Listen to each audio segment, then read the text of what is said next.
This is Comic Picks by the Glick. Hey, and I'm your host, Jason Glick. Good evening, Jason Glick. How are you? Oh, I'm doing just fine. It's like if you're listening to this right now, it's like I am currently in San Diego, attending Comic Con, buying all sorts of stuff for use in future podcasts and future posts on the site as well. That's right. He's one of the elite folks. He has passes to Comic Con, folks. Yes, and I got up at 3 a.m. last year in order to wait in line outside the marina in order to get. Won't be doing that this year because they've gone and just said like no on-site pre-reg this year. Ooh. Well, at least you know this ticket was well earned. Yeah, in it's like more ways than one, probably. I'm sure. Yes, as I'm still one of probably the only people who actually still says they go to Comic Con to actually buy comics. Yeah, awesome. Yeah. So what you got up on the plate for tonight? Okay, I got two series that really have nothing to do with each other, but I decided to go ahead and do a podcast about them anyway. The first is very, well, not quite of the moment, but it basically reflects like this current trend this year of Image's resurgence as a creator-owned haven. I mean, it was founded on the principle of these artists like Jim Lee, Todd McFarlane, Rob Liefeld, Mark Silvestri, Will Portacio, Jim Valentino, and Eric Larson, trying breaking off from Marvel and just forming their own company in order so they could do their own titles and reap their own benefits.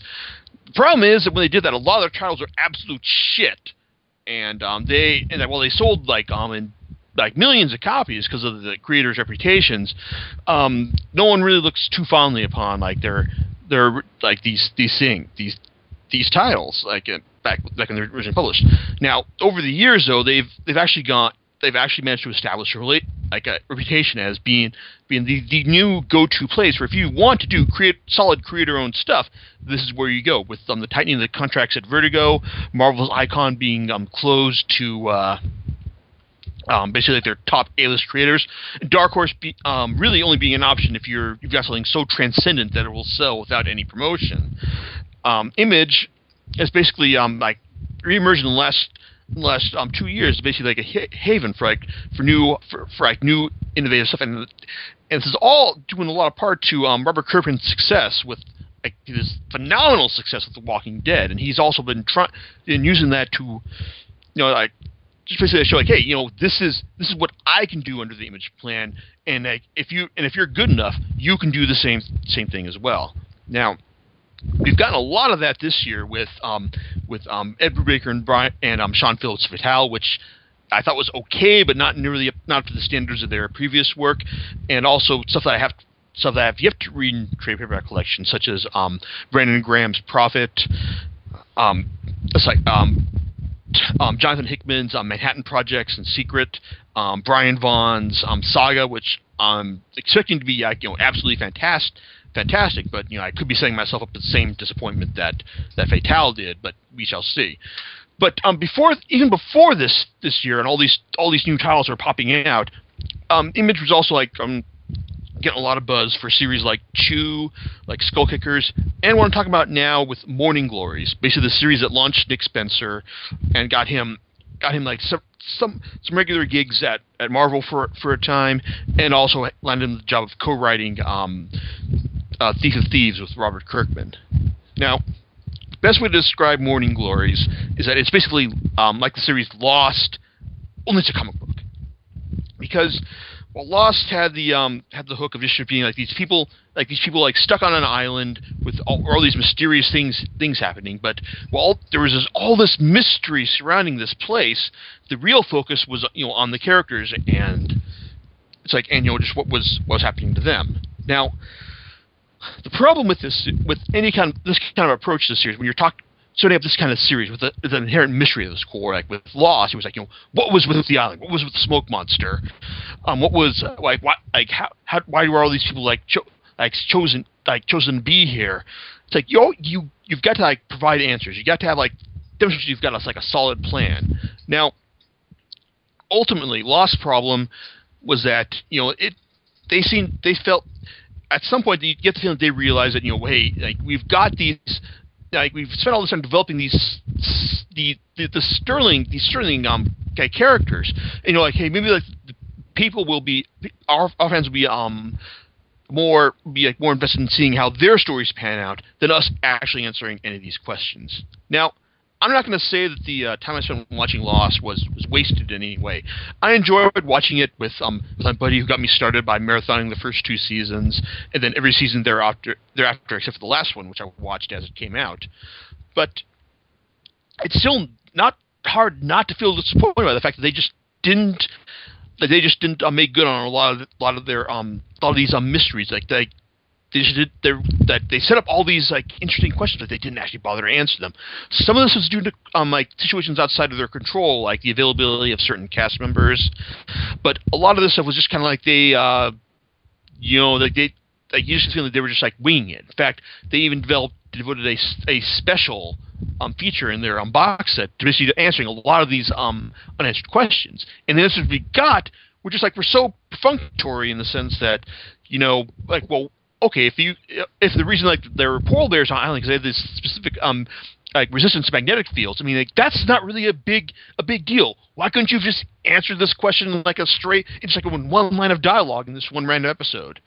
Now I realize I'm ranting at this point, but still, I mean, like, that's the problem. That's the problem with Lost. But then again, with Lost, you've got like lots of different people working on this series, including Brian Vaughn for seasons 3, 4, and 5. Like I said, the availability of cast members, like constraints of working within a TV series budget, and also like answering to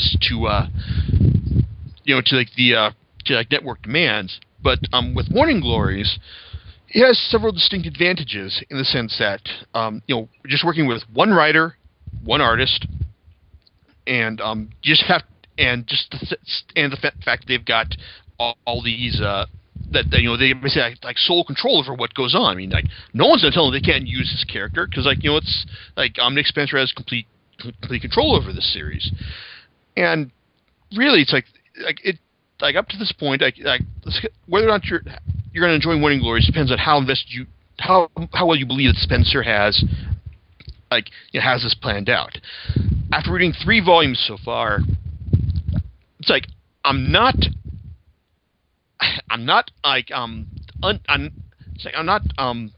convinced that he doesn't have a plan, but at this point he is sorely trying my patience with this 3rd volume. Now, the premise for Morning Glories is that you've got these 6 teenagers who've been selected to attend the Morning Glories Academy, basically the most prestigious prep school in all. It's like in the world. You've got like Casey, the Type A student who is just like like a natural leader. You got Jade, like the goth, the self-pitying goth. It's like who's just like not really big on like any kind of happiness. You got Zoe, the ultra preppy, ultra perky cheerleader. You got Hunter, the geek who's late for just about anything. You got Jun, the taciturn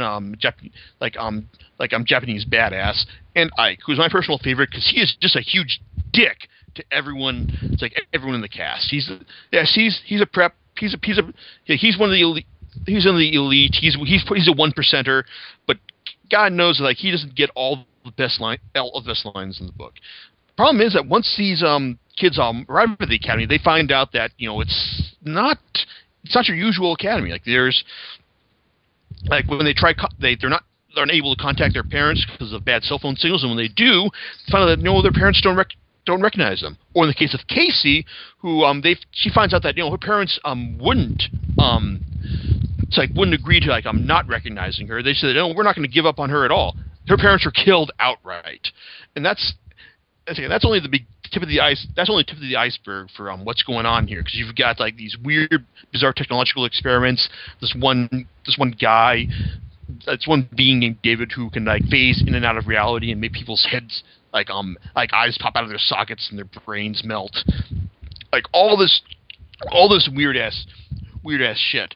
But the thing is like all the teachers. I mean, like, yes, they are complete bastards. But the thing is, you're never given. You're all given the sense that they're doing this. That they believe that they're doing this for a better future. That in the sense, this is the school of the ends justify the means. And in the sense, you've got like all these students who are just like you're being completely being fucked with by their it's like by their supposed guardians, but it's supposedly all for a better purpose. And this is sold pretty well for the first 2 volumes. I mean, like it does a good job. The first volumes do a good job of establishing the characters, setting up these mysteries and developing, such as introducing this one character like Abraham, who is kind of like their analog to Lost's Jacob, who apparently figures into a lot of their backgrounds, and also just like showcasing like interesting character traits, such as Zoe's fact that she is apparently like a closet psycho killer. Now, it's like these first 2 volumes did a good job of like at least setting up like relatively self-contained stories, or not necessarily self-contained stories, but like volumes that at least felt like they had a sense of closure, like the stories that at least had a sense of closure with each volume. Volume 3, though, subtitled PE, basically has everyone like kind of bust things wide open as everyone like kind of like disappears from the grounds on this academic thing called the Wood Run, and it takes a lot of this takes the form of further episodes of Lost, where you just like where they advance the plot, but they'd also like flash back and show you like what people were doing at this time. Now some of this stuff is pretty clever. There's Casey's thread, which basically has her going back in time to basically get her dad to quit the military, and in some ways like engineer her own acceptance to the Morning Glory Academy, and that's pretty clever. But then you get stuff like Zoe, which with her psycho killer bit, like not being resolved at all and being like abruptly interrupted at the very end of the volume, which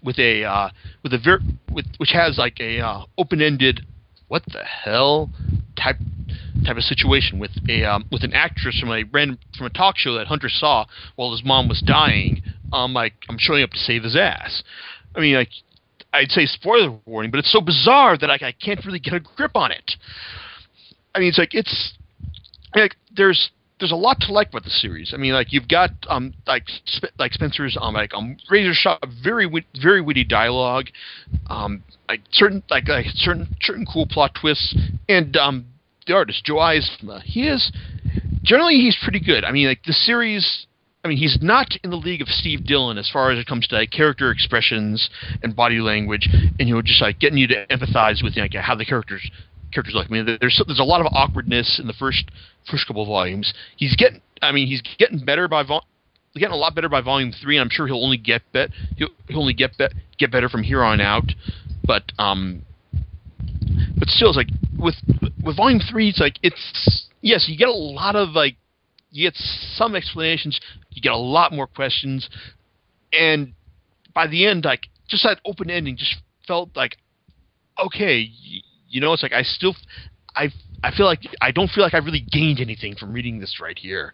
Just the fact that like, well, okay, I can like I've read the trade paperbacks that end with cliffhangers before, but this one, when you're just like tacking on just like the fact that we're going to have to wait another 6 months in order to maybe get some answers, it's a little aggravating. At least from my perspective. Those of you reading this in single issues might have a different perspective, but still, it's like it hasn't, like I said, once I'm like invested in the series, like I'm going to have to like the series is going to have to actively work in order to get me to stop reading it. Morning Glories Volume 3 takes kind of like the first steps towards that direction, but I'm not there yet. I'm still going to like keep reading these volumes and keep reading the series in order to find out, what's going to happen next. To be like, hey, just to like, see, like, does Nick Spencer really have a plan, or is he just, or it's like, is he just going to be stringing us along for the 60 issue planned run? We shall see. Anyway, what else? The thing I want to talk about, this thing I just burned through today, through yesterday and today, is Wizzywig, Portrait of a Serial Hacker by Ed Piskor. I've had my eye on this series for a little while because it was originally published by Piskor online and in 3 separate volumes. This new version by Top Shelf, as I understand, comes with features like basically it's kind of like the director's cut of this story. It's a story about one Kevin Boingthump Pinnacle talking basically acting as the it's kind of like the avatar for for hacking through the ages.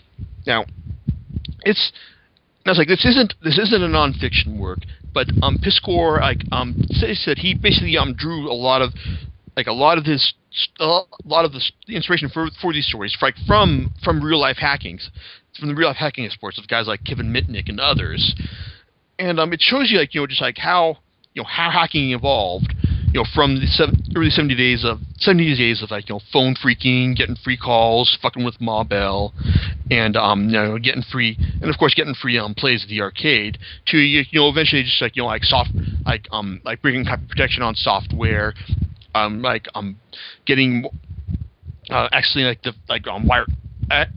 federal wiretapping.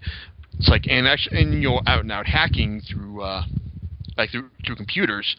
And the best part about this series is that it really gives you, if you've got no now I'll admit that I'm not really I got some knowledge of this of hacking, not really a whole lot to actually do anything, but some familiar with it. But it gives you this introduction to this world that a lot of us know nothing about, and and a lot of the stuff that shows Kevin doing, from just getting from rerouting calls to using his perfect pitch to whistle the tones to get free calls from payphones, to finding ways to hack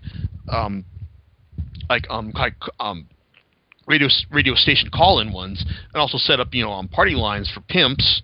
It's fascinating, seeing all this stuff, and it feels believable as well. Did they tell you what Wizzywig actually stands for? Well, I knew that it stands for what you see is what you get. Yeah, exactly. Even though they spell it as WIZZY WIG. Mm-hmm, yeah, exactly. But that's a clever play on it. Yeah, but okay, John, refresh my memory. What you see is what you get. Where did that exactly come? What part of computer programming does that represent? That represents web-based programming. It's actually an outdated term now. So, but the Wizzywig was what you see is what you get. So basically, what you put on the screen is what you got as the web page. But this is an early term. This is not. They don't. I think they don't use Wizzywig anymore. They used to call them Wizzywig editors. And look at the cover of this book, or of the graphic novel. I see that it's actually a classic Macintosh. Mm-hmm. That's what he has, and up on his screen is a little it's basically a graphics editor, and it says Wizzywig, portrait of a something hacker. Serial. I can't read that. Serial? Serial, yeah. A serial hacker, which is another joke because serial poets and serial hacker, ha ha ha. Okay, ports. Anyway, so yeah. You say it's an outdated term. I mean, what are we talking about? From what era are we talking about here? Around 2000. About 12 years ago. Wizzywig, yeah, they don't call things Wizzywig anymore. Okay, yeah, because I mean it actually ties into one of the issues I had with this volume, and that's kind of the dilated sense of time you get from this, because it clearly starts out in the 70s. I mean, we see Kevin hacking a Pong arcade machine. Mm-hmm. It's and then moving on to more sophisticated stuff from there. But we see him just go on from every era, from the late 70s to the early 80s to the 90s, and now then even in the even in the aughts, because towards the end he even gives a virtual shout out to Bradley Manning and what he was doing with what he was his treatment in the wake of the WikiLeaks incident. Yeah, but even then, you kind of a lot of this stuff is kept purposely vague in order to give it a timeless sense. Make it relevant to I guess every era in a sense. But I mean, only time is going to be able to tell with that. But as far as I'm concerned, the biggest problem with Wizzywig is that it's a fascinating collection of incidents. It doesn't entirely work as as a narrative. I mean, it Piss Cortell's kind of like a parallel story, like a parallel gives like a parallel timeline for the story. Like we start off like finding out that Kevin's been in prison for a while, but then we flash back to like his early exploits, and then we also keep coming back to the present day when we find out that he's been in prison for like about 5 years without a trial, and that his buddy Winston, who was kind of sort of a part like a friend and buddy to him with his early hacking days, he's trying to bring attention to Kevin's plight. It's like with his radio show. Now, but the thing is though, is like, I mean, like, as I understand, like, Wizzywig was originally like serialized online, and you've also got like, and a lot of these stories like basically take the form of like several like scenes that basically last like 1 or 2 pages at a time. And so like there's this like weird sense of pacing like for all these. I mean, and then it doesn't like feel like that kind of like a real narrative, like a real cohesive narrative in a lot of senses. Like we're just like talking about a bunch of scenes assembled together. A lot of these are really interesting scenes to be sure, but also that Kevin kind of remains not really like he kind of remains kind of like a blank slate for a lot of this stuff. I mean, I can understand the need for that since he's basically he's meant to represent several hackers. It's like and their exploits over the years. But reading this, I can't help but wonder if Piscor's approach to that actually may have undermined like the overall story. I mean, it's like my feelings are that it's certainly like an entertaining and interesting book, one that's like I enjoyed reading, but it's also something that just like doesn't it's just, like I said, doesn't come together as an actual story. It's I don't know, it's just not it's something that's easy to admire rather than. It's like easy to respect rather than to admire. Yeah, so, it's like when you hear about a particular incident or something out there, and you're able to appreciate the thought process and everything that went behind it. Like big viruses, like during let's see here, around the year I don't know, around the early part of the 2000s, there was the I Love You virus. That caused havoc all over the world, and there was a lot of people who said, "Oh yeah, wow, geez, that's the worst thing ever." But then there are other people that said, "Well, but I appreciate the engineering behind it. It's amazing how they were able to pull it off."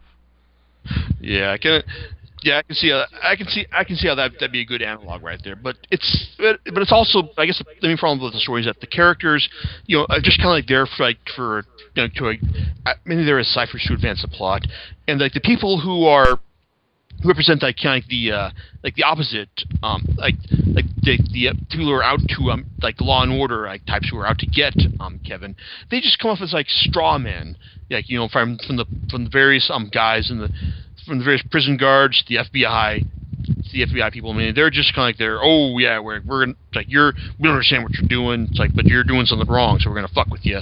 And then there's also the anchor man, who's a constant thorn in Kevin's side, who comes off probably more like Ron Burgundy than any kind of real, it's like any kind of real person. So I mean, I guess the end result is like Wizzywig is something that it's more easy. It's a fascinating look into a world that a lot of us may not ever experience, but it's also probably noteworthy that it's the only one of its type as far as at least the only one that I've encountered as far as comics go. Like, as far as if anyone's got any other knowledge of other graphic novels centered around like the exploits of real life hackers, then please let me know, because I'd love to read this. But as the only one of its type that I've seen, then yeah, it's like Wizzywig is certainly worth reading.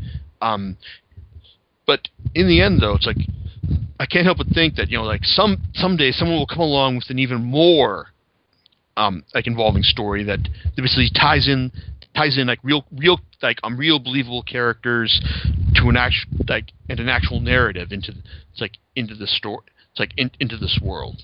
But even so, I still enjoyed it, and I still think it's just worth reading. It just came out recently, so if you're looking for something interesting at Comic-Con, go and pick that up. And on that note, it's time to call it a night, and I get to go ahead and start so I can get back to the con as well. No problem. Alrighty. Okay, we'll see you. He'll see you in 2 weeks after your wonderful DEF CON trip, correct? Well, we'll see about that. But no, we'll probably see you in 2 weeks. Maybe we'll have something Batman related because it is finally that time of year again. So, but we'll see how that goes. Yeah, Batmania takes a hold of America. Oh. All right. We'll see you next time. Later.